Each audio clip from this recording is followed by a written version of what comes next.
اعوذ باللہ من الشیطان الرجیم بسم اللہ الرحمن الرحیم الحمد للہ رب العالمین۔ ہماری بحث تاریخ علم اصول میں چل رہی ہے اور آج ہم 11ویں اور 12ویں صدی ہجری میں پہنچے ہیں اور بحث کرنی ہے ہم نے اخباریت کے اوپر۔ اخباریت بھی پورا ایک مکتب ہے، اس کے اوپر تفصیل سے گفتگو کی ضرورت ہے کہ اخباریت میں کون کون سے شخصیات رہی ہیں، کیا کتابیں تھیں ان کی، کیا مبانی تھے ان کا ادوار، یہ الگ سے ڈسکس ہونے کی ضرورت ہے۔ لیکن علم اصول کی تاریخ کے اندر فقط اس مکتب کا آغاز اور اس کے انجام اور اس کی بعض اہم شخصیات پہ بات کر سکتے ہیں، زیادہ اس سے موضوع سے باہر ہونے کا خطرہ ہے کہ بات لمبی ہو جائے گی، تو کسی اور مناسب موقع پر اخباریت پہ تفصیل سے بات کریں گے۔ خب، ہم نے کہا تھا کہ جبل عامل جس کا بانی کون ہے، مدرسہ جبل عامل کا شہید اول۔ شہید اول سے یہ سلسلہ شروع ہوتا ہے اور آہستہ آہستہ یہ بڑھتا بڑھتا جو ہے وہ شیخ بہائی تک آتا ہے، اور اس عرصے کے اندر ایک مکتبہ فکر نے جو تقابل پیدا ہوا اور اصول کے خلاف آئے، اس کو اخباری مسلک کہتے ہیں۔ یعنی شیخ بہائی کے زمانے سے باقاعدہ طور پر اصولی اور اخباری ایک جھگڑا جو ہے وہ شروع ہو چکا تھا، اور یہ تصادم اپنے عروج پر جو ہے وہ پہنچا ہوا تھا۔ اخباری جو ہے وہ کہتے کسے ہیں، ان کے مبانی کیا ہیں، اس کو سمجھنے کے لیے آپ کو ایک مقدمے کے طور پہ بعض مطالب بیان کرتا ہوں کہ اگر تاریخی اعتبار سے دیکھیں تو فقہاء شیعہ میں اصول اور مبانی کے انتخاب کی بنیاد پر ہمیشہ سے مختلف رجحانات پائے جاتے رہے ہیں۔ شیخ طوسی اور سید مرتضیٰ کے درمیان اختلاف موجود ہے، اور آہستہ آہستہ جو ہم نے جو ہے وہ علماء کے اندر پڑھا، شیخ صدوق اور شیخ مفید کا آپس میں اختلاف موجود ہے۔ کیوں اختلاف ہے؟ کیونکہ مبانی مختلف ہیں۔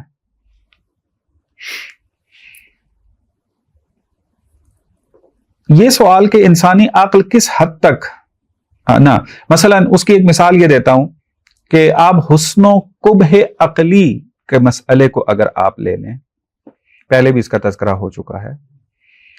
حسن و قبح عقلی دو جہت میں بحث ہوتا ہے، ایک آیا احکام مصلحت و مفسدہ کے تابع ہیں یا نہیں۔ اس میں تمام فقہا متفق ہیں کہ احکام جو ہیں وہ مصلحت و مفسدہ رکھتے ہیں، لیکن آیا ہم اس مصلحت یا مفسدے تک پہنچ سکتے ہیں یا نہیں، اس کے اندر اختلاف پایا جاتا ہے۔ درست ہے؟ اس کے اندر اختلاف ہے کہ آپ پہنچ سکتے ہیں نہیں پہنچ، اس میں 3 نظریے آپ کو بیان کیے تھے پہلے۔ اب سوال یہی جو اختلاف آپ کو نظر آ رہا ہے، یہ اب اختلاف مبانی کے اختلاف سے، اتفاق ہے ایک چیز کے اندر، اختلاف ہے ایک چیز کے اندر۔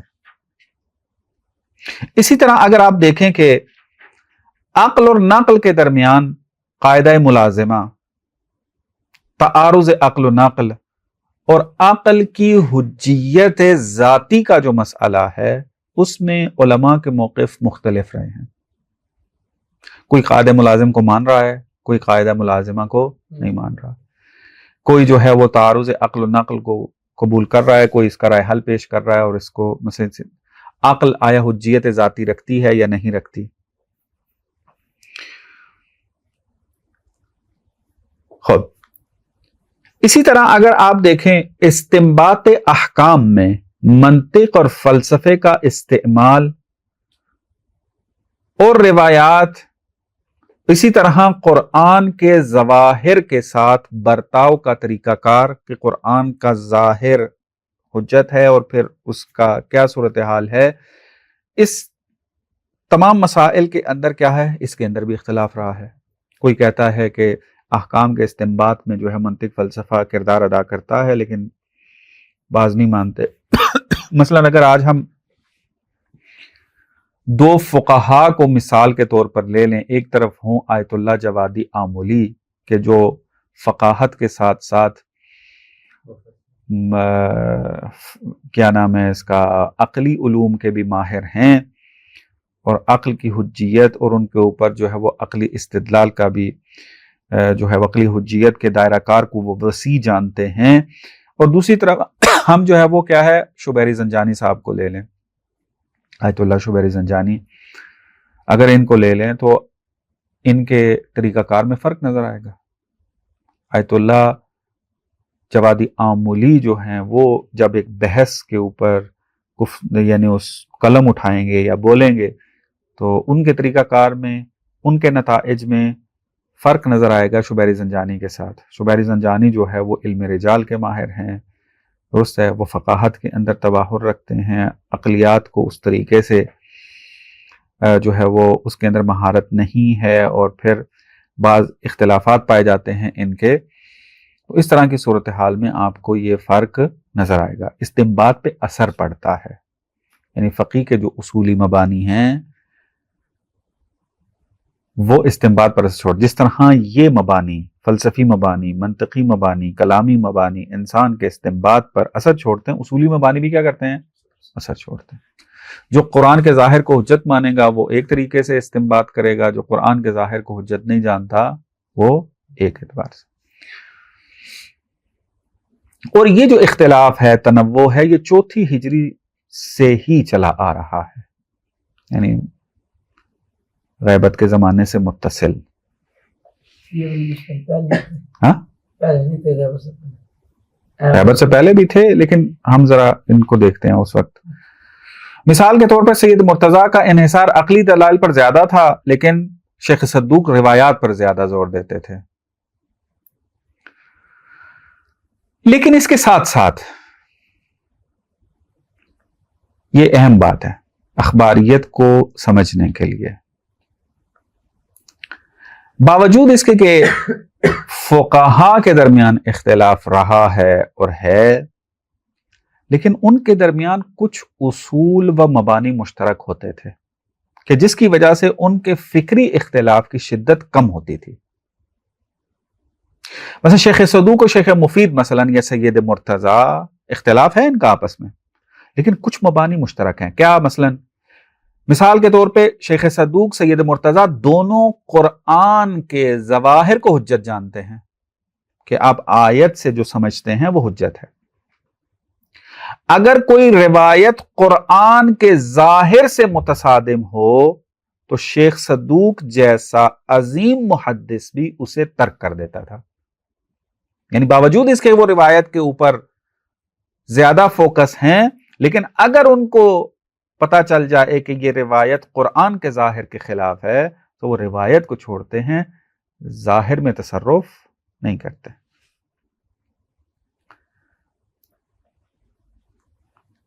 اگرچہ شیخ صدوق روایات کی طرف رجوع کرتے ہیں، لیکن وہ علم رجال کے قواعد پر بھی عمل پیرا ہیں، سخت گیر ہیں علم رجال کے اندر، لہذا جن روایات کو سید مرتضیٰ خبر واحد یا غیر یقینی ہونے کی بنا پر مسترد کر دیتے، ان میں سے اکثر کو شیخ صدوق بھی علم رجال کی وجہ سے چھوڑ دیتے تھے کہ ضعیف ہے مثلا،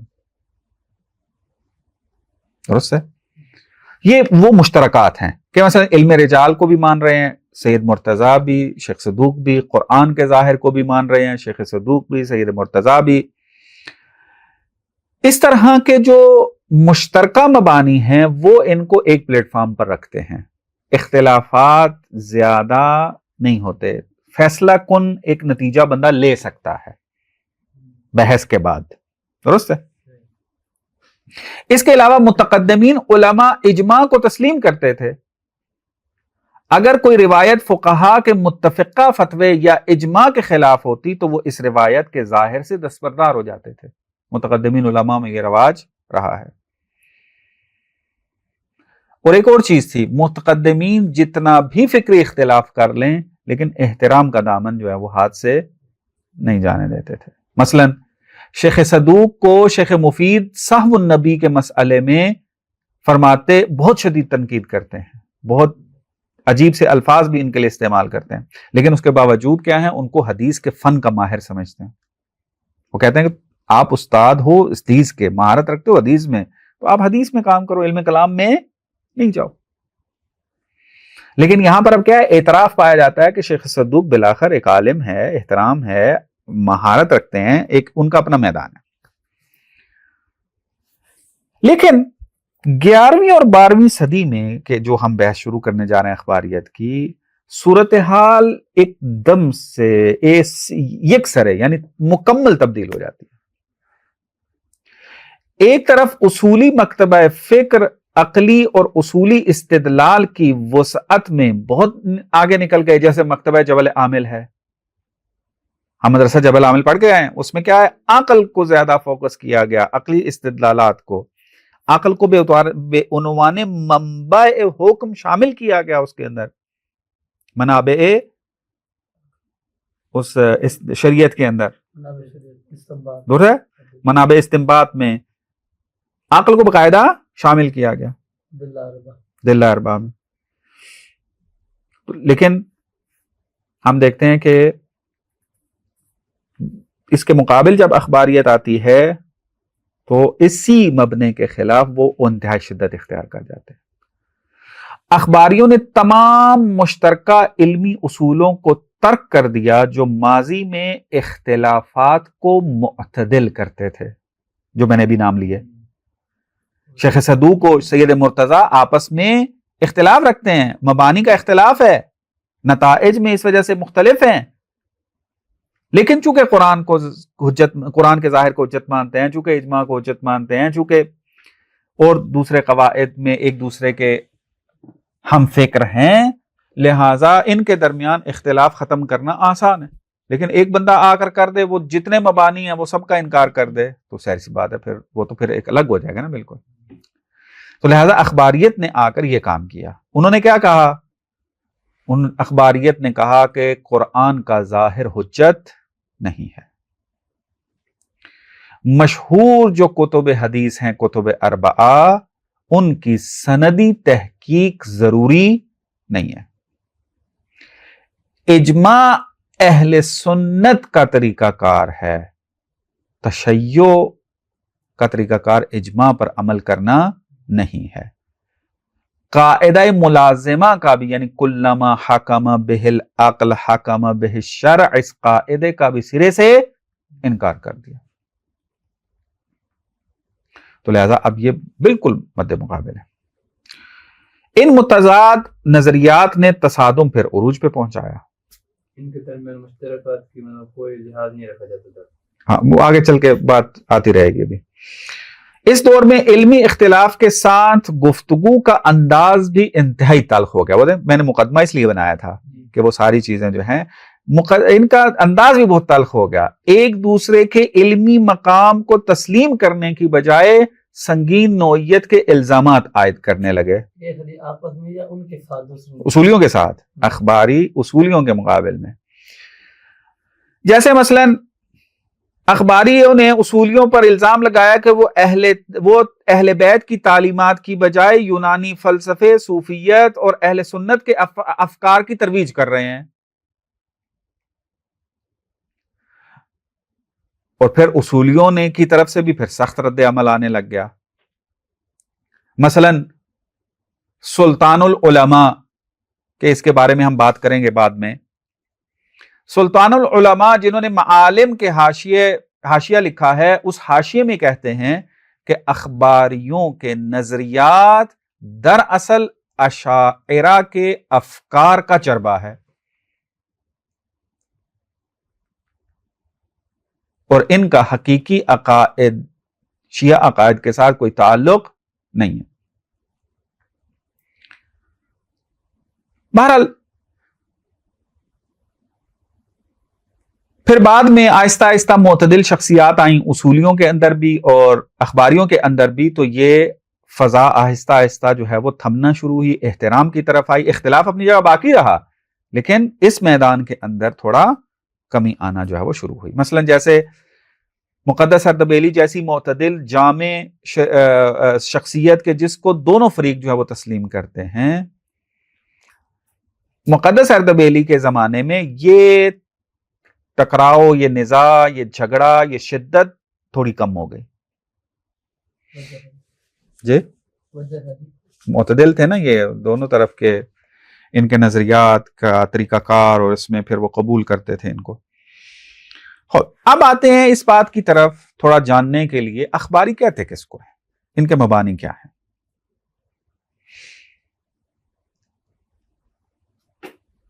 اخباریت جو ہے اس کے چند بنیادی اصول ہیں جس پر یہ کھڑی ہے. اگر یہ 4 اصول موجود ہوں وہ اخباری ہے. پہلا, قرآن کے ظواہر کی حجیت کا انکار.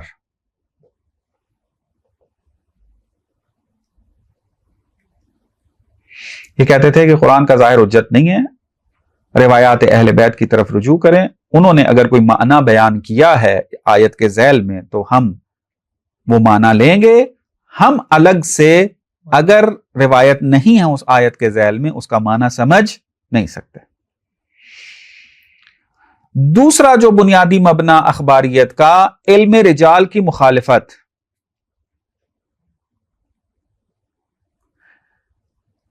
یہ علم رجال کو غیر ضروری سمجھتے تھے اور کتب اربعہ کی احادیث کی سندی تحقیق کو قبول نہیں کرتے تھے کہ سندی تحقیق کرنے کی ضرورت نہیں ہے. علم رجال بھی غلط ہے. حتیٰ علم رجال کے بارے میں یہ کہتے ہیں یہ گناہ ہے, غیبت کرتے ہیں آپ, چونکہ علم رجال میں آپ لوگوں کے عیب تلاشتے ہیں. چونکہ راوی کے بارے میں بات کرنا ہے کہ یہ اس کے اندر یہ مشکلات تھی لہذا سکا نہیں ہے لہذا اس کو چھوڑ دو, وہ کہتے ہیں کہ یہ آپ غیبت کر رہے ہیں اور غیبت گناہ ہے, لہذا علم رجال غلط علم ہے, گناہ کی طرف لے کر جاتا ہے, چھوڑو اس کو. یہ ان کے دلائل تھے علم رجال کے خلاف. ان کو بھی برا نہ کہیں کیونکہ تیسرا مبنا جو بنیادی اخباریت کی بلڈنگ جس پہ کھڑی ہے وہ ہے اجماع کا انکار. یہ اجماع کو بنیادی طور پر مسترد کرتے ہیں. ان کا ماننا صرف یہ نہیں کہ لفظ اجماع اہل سنت کا ہے بلکہ ان کے نزدیک اجماع کا مکمل تصور اور نظریہ ہی اہل سنت کی طرف سے شیعہ مکتب میں آیا ہے. اور چوتھا بنیادی ان کا جو مبنا ہے کہ جس پر اخباریت کھڑی ہے وہ ہے عقل کی حجیت کا انکار.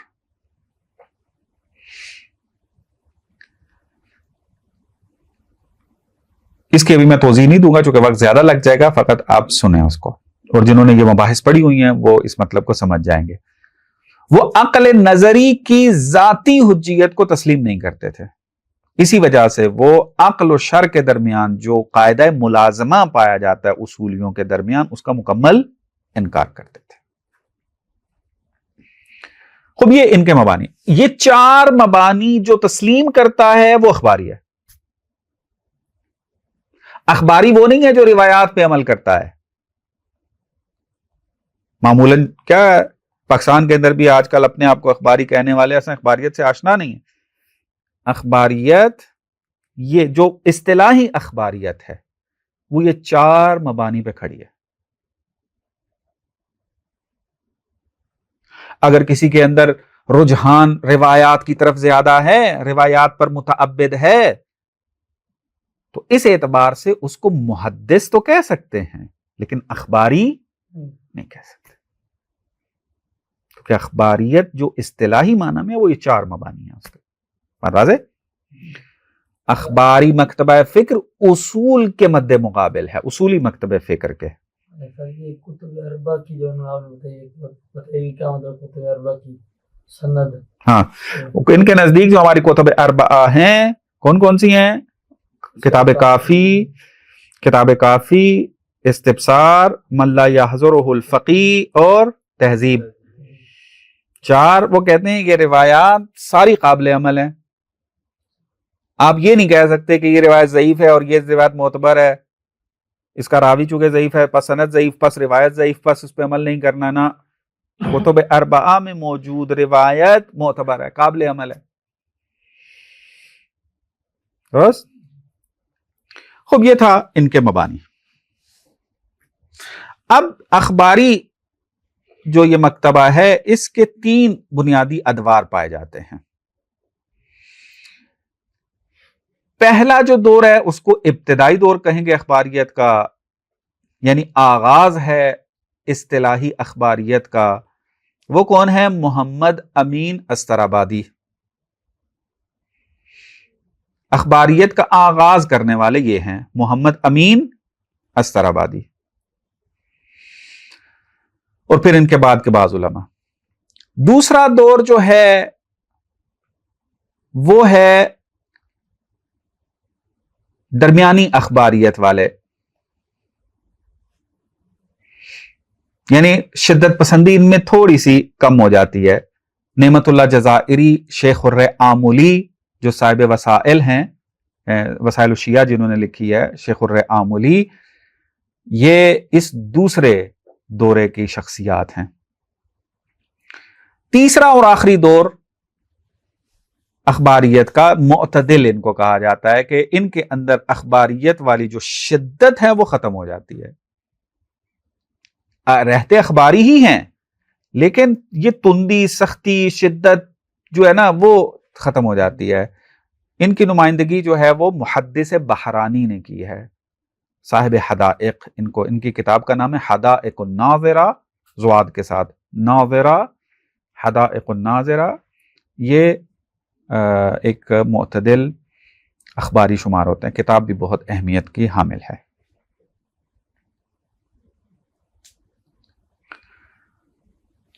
اب یہاں تک بات واضح ہوگی آپ کو؟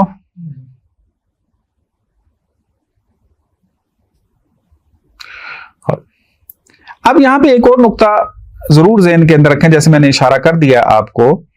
آئندہ جب آپ بڑی کتابوں میں جائیں گے، پڑھیں گے، حوزے میں جائیں گے، وہاں بھی دیکھیں گے اخباریت اور اصولیت کی جب بات آئے گی تو مثلا کسی نہ کسی کو وہ کہہ رہے ہوں گے اخباری. ہاں، اگر اصطلاح بدل دیں تو شاید آپ اس معنی میں اخباری کہیں اس کو، لیکن جب علم اصول کے اندر اخباری فکر کی بات ہو رہی ہوتی ہے تو وہ یہی خاص اخباریت ہے.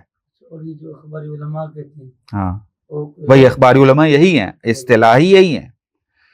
اگر بعض ہوتے ہیں اپنے آپ کو مثلا اخباری کہنے لگ جاتے ہیں، لیکن ان کے مبانی اگر دیکھے جائیں تو ان کے مبانی اصولی ہوتے ہیں، لیکن روایات کی طرف چونکہ رجحان ان کا زیادہ ہوتا ہے تو وہ شاید سمجھتے ہیں کہ ہم اخباری ہیں. مثال کے طور پہ، یا ایک شخصیت اگر اخبار کی طرف جو ہے وہ زیادہ رجحان رکھتی ہے تو اس کے رجحان کی وجہ سے کہا یہ تو اخباری ہے. اخباری اصطلاحی نہیں ہو سکتا. ہاں آپ اپنی اصطلاح میں اس کو اخباری کہنا چاہتے ہیں یا وہ اپنے آپ کو اخباری کہہ رہا ہے تو کہے، لیکن اصطلاحی اخباری نہیں ہے کہ جس کے بارے میں ہم اس وقت بات کر رہے ہیں. تو لہذا ایک اور مطلب میں عرض کر دیتا ہوں کہ مثلا اخباری اور اصولی، اخباری کی جو تعریف آپ کریں گے، میں نے جیسے آپ کو بتایا، آپ کوئی ڈیفینیشن اپنی بنانا چاہتے ہیں تو بنا لیں، مشکل نہیں ہے. اصطلاحات کو بنانے میں تو کسی نے روکا نہیں ہے، لیکن دیکھنا یہ ہوتا ہے کہ اصول میں جو اخباری ڈسکس ہو رہے ہوتے ہیں وہ کون ہے. لہذا اس اعتبار سے اگر یہ کہا جائے کہ آیت اللہ جواد تبریزی اپنے استاد آیت اللہ خوئی سے نقل کرتے ہیں کہ انہوں نے ایک دفعہ یہ کہا کہ میں ایک اعتبار سے سب سے بڑا اصولی ہوں اور ایک اعتبار سے میں سب سے بڑا اخباری ہوں. یعنی وہ اپنے آپ کو بڑا اصولی بھی کہہ رہے ہیں، اپنے آپ کو بڑا اخباری بھی کہہ رہے ہیں. اگر عقل کے استعمال کو معیار بنایا جائے تو آیت اللہ خوئی کیا ہیں؟ فقہ میں مستقلات عقلیہ کے اطلاق کے قائل نہیں ہیں اور شبہات حکمیہ میں استصحاب کا بھی انکار کرتے ہیں. اس اعتبار سے وہ اخباری ہیں. اس کو سن لیجئے گا چونکہ مطلب سنگین ہے، آپ کو سمجھانے کے لیے ٹائم بہت لگے گا، لیکن ابھی آپ سنیں اس کو، درست ہے؟ آیت اللہ خوئی قاعدہ ملازمہ کو قبول کرتے ہیں، لیکن اس کی تطبیق فقہ کے اندر، درست ہے، کہتے ہیں ایک مصداق بھی نہیں ملتا آپ کو کہ جہاں پر حکم آپ عقل سے لے رہے ہیں اور وہاں پر روایت موجود نہ ہو۔ آیت اللہ خوئی کہتے ہیں ایک مورد بھی موجود نہیں۔ بس قاعدہ ملازمہ کو یا مستقلات عقلیہ کو آیت اللہ خوئی پریکٹیکل نہیں سمجھتے، تھیوریٹیکل نظریاتی طور پر قبول کر رہے ہیں، عملیاتی میدان میں اس کو قبول نہیں کرتے کہ یا مثلا جو ہے وہ آیا عقل ہماری مصلحت و مفسدے کو پہچان سکتی ہے احکام کی، اس میدان میں جو ہے اس کے وہ قائل نہیں ہے کہ وہ نہیں پہچان سکتے۔ ابھی اس تفصیل میں نہ جائیں چونکہ مجھے اس کی وضاحت کرنی پڑے گی ابھی۔ اور کیا ہے، شبہات حکمیہ کا انکار کرتے ہیں استصحاب کے اندر۔ آپ پڑھیں گے اصول عملیہ کی، جب آپ بحث پڑھیں گے علم اصول کے اندر، وہاں استصحاب کے بارے میں بحث ہوتی ہے کہ یہ جو استصحاب ہے یہ کہاں کہاں جاری ہو سکتا ہے۔ ایک مرتبہ شبہ موضوعیہ ہے، موضوع کے بارے میں شبہ ہے کہ یہ شراب ہے یا نہیں ہے، اور ایک مرتبہ آپ کو حکم کے بارے میں شبہ ہے، حرام ہے یا نہیں ہے۔ تو اب بحث یہ ہوتی ہے استصحاب جو ہے وہ شبہات موضوعیہ اور حکمیہ دونوں میں جاری ہوتا ہے یا فقط شبہات موضوعیہ میں جاری ہوتا ہے۔ آیت اللہ خوئی کا نظریہ یہ ہے کہ موضوعیہ میں جاری ہوتا ہے، حکمیہ میں جاری نہیں ہوتا۔ تو اگر ہم اس رجحان کو دیکھیں آغا خوئی کے، تو یہ اخباریوں کی طرف رجحان ہے، مثلا یوں کر کے یہ آغا خوئی خود کہہ رہے ہیں نا کہ میں ایک اعتبار سے سب سے بڑا اخباری ہوں اور ایک اعتبار سے میں سب سے بڑا اصولی ہوں۔ کیوں؟ قرآن کے ظواہر کی حجیت کو بھی مانتے ہیں، روایات کی حجیت کے بھی قائل ہیں کہ وہ اخباری بھی قائل ہیں، علم رجال کے معاملے، علم رجال کو مانتے ہیں اور اس کے اندر سخت گیر ہیں، یعنی ان کا مبنا جو ہے رجالی وہ سخت ہے، پس علم رجال کو مانتے ہیں۔ اجماع اس کو اگرچہ یہ حجت جو ہے وہ اس طریقے سے قبول نہیں کرتے ہیں، لیکن بالآخر فتوے کے اندر ایک حد تک اس کو اہمیت دیتے ہیں، درست ہے؟ سوال ہوتا ہے پھر آپ نے جو کہا جو ان چاروں کو مطلب کہ جو آپ نے اخباریت کے جو اصول بتائے چار، تو اس وجہ سے یہ اصولی ہے نا میں وہ بتا رہا ہوں کہ اگر آپ اپنا معیار بدل دیں، ڈیفینیشن کچھ اور کر دیں، تو آپ کہہ سکتے ہیں کہ یہ اس اعتبار سے اخباری ہے۔ اصول جو علم اصول نے جو ڈیفینیشن بتائی ہے اس اعتبار سے اصولی نہیں ہے، جو ہماری جو اپنی جو ڈیفینیشن ہے اس اعتبار سے مطلب کہ وہ اخباری ہوگا۔ اخبار یعنی ہم کیا سمجھتے ہیں، ہم کہتے ہیں کہ جو بندہ جو ہے نا وہ کیا کرے، اخبار کی طرف جو ہے وہ ایک قسم کا رجحان پیدا ہو جائے یا عقل کی حجیت کو محدود کر رہا ہو، تو ہم کہتے ہیں یہ اخباری والا اس کے اندر ذوق آ گیا ہے، ہوتا ہے نا، اس طرح کہتے ہیں کہ اس کے اندر اخباریت ذوق پیدا ہو رہا ہے۔ تو ہاں یہ اس طریقے سے بعض مسائل جو بنتے ہیں، لیکن آپ کو بتا ہی رہا ہوں، لیکن ہم خوئی کو اخباری ڈکلیئر نہیں کر سکتے، درست ہے؟ یہ انہوں نے اپنے اعتبار سے کہا کہ میں ایک اعتبار سے اصولی اور ایک اعتبار سے اخباری ہوں، درست ہے؟ اس کی توجیہ بیان کی ہے کہ اصولی کس اعتبار سے ہیں اور اخباری کس اعتبار، ورنہ اگر ان کو دیکھا جائے مبانی کے اعتبار سے مسلم طور پر یہ کیا ہیں، اصولی۔ حقیقت میں اخباری اور اصولی آپس میں جمع اجتماع نہیں ہو سکتے نا، وہ یہ نا مبانی کا فرق ہے نا، مبانی کا فرق ہے۔ یہ اجماع کی حجیت کو بالآخر مانتے ہیں، ایک حد تک وہ نہیں مانتے، یہ ظواہر کی حجیت کو مانتے ہیں، وہ نہیں مانتے، یہ علم رجال کو نہیں مانتے، وہ مانتے ہیں، مثلا اس طرح بہت بنیادی اختلاف پایا جاتا ہے۔ بس نتیجہ یہ نکلتا ہے کہ کسی مکتبہ فکر کی درجہ بندی سے قبل اس کی تعریف کا تعین کرنا لازمی ہے، اور ہم جب اصول میں ڈسکس کرتے ہیں تو اخباریت ان چار مبانی کے ساتھ ڈیفینیشن ہوتی ہے ان کی، اس معنی میں اس اخباری ہم نے فیصلہ ان 4 مبانی کے تحت کرنا ہے کہ وہ اصولی ہے یا نہیں ہے، اخباری ہے یا نہیں ہے. خوب،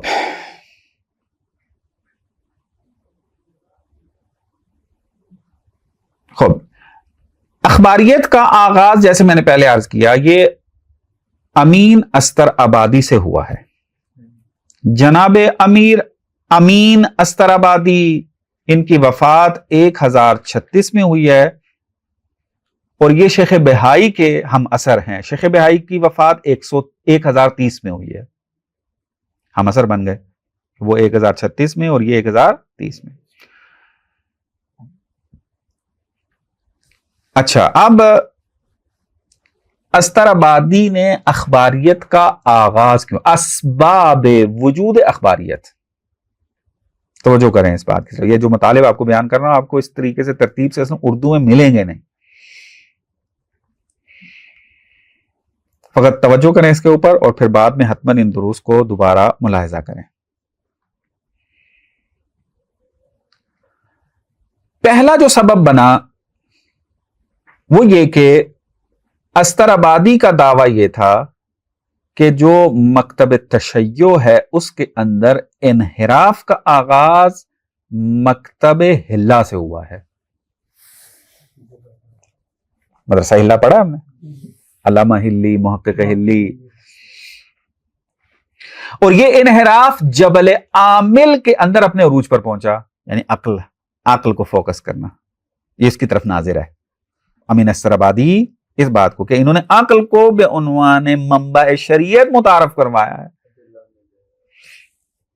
اور روایات کی طرف رجحان ان کا جو ہے وہ کم ہو جاتا ہے. یہ ایک سبب. دوسرا جو دعویٰ کرتے ہیں امین استر آبادی اور کہتے ہیں کہ اخباریت کو انہوں نے پھر جو ہے وہ فروغ دیا کہ علامہ حلی اور دیگر علماء اصول نے جو علم اصول وضع کیا اور جس کی بنیاد پر فقہ، تفسیر، عقائد کو مرتب کیا، وہ دراصل اہل سنت بطور خاص شافعی مسلک کے اصول سے ماخوذ ہے. یعنی جو اصول انہوں نے بنایا ہے وہ شافعی اصول ہے. آپ کو یاد ہوگا ابتدا میں جب ہم نے بات کی تھی اہل سنت کے اندر سب سے پہلا اصول کی کتاب لکھنے والا کون ہے؟ شافعی. لہذا استر آبادی رحمت اللہ علیہ کا ماننا تھا کہ ان اصولیوں کے استنباط اور فتاوی اہل سنت کے افکار سے متاثر ہیں. بس ان کے نزدیک علم اصول اہل سنت سے آیا ہوا علم ہے رحمت اللہ علیہ. چونکہ بڑی شخصیت تھے اور محدد، اختلاف علمی ہونا اور بات ہے لیکن ان کی شخصیت کا معتبر ہونا اور ان کا مقدس ہونا یہ اور بات ہے. ہم پاکستانی بعض اوقات علمی اختلاف کو جو ہے وہ شخصی اختلاف بھی بنا دیتے ہیں، ایسا نہیں. علمی اختلاف رہے. تیسرا جو مطلب یہ بیان کرتے ہیں اور دعویٰ کرتے ہیں جناب استر آبادی، وہ کہتے ہیں اصولی جو ہیں استنباط احکام میں عقل کو جو حجت قرار دیتے ہیں یہ ارسطو اور یونانی مشرکین کے فلسفے سے ماخوذ ہے.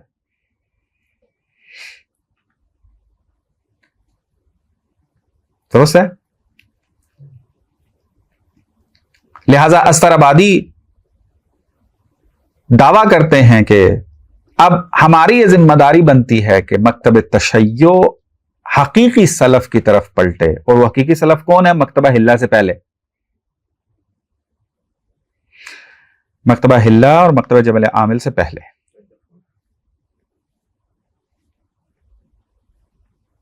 خوب سوال یہ اٹھتا ہے کہ استر آبادی کی جانب سے مکتبہ حلہ اور جبل عامل کے فقہا پر اس قدر شدید تنقید کیوں ہوئی ہے؟ اس کی 2 بنیادی وجہ ہیں. پہلی وجہ یہ ہے کہ ان مکاتب میں فقہی اور اصولی مسائل کے حل کے لیے عقلی اور منطقی قضایا کے استعمال میں نمایاں اضافہ ہوا.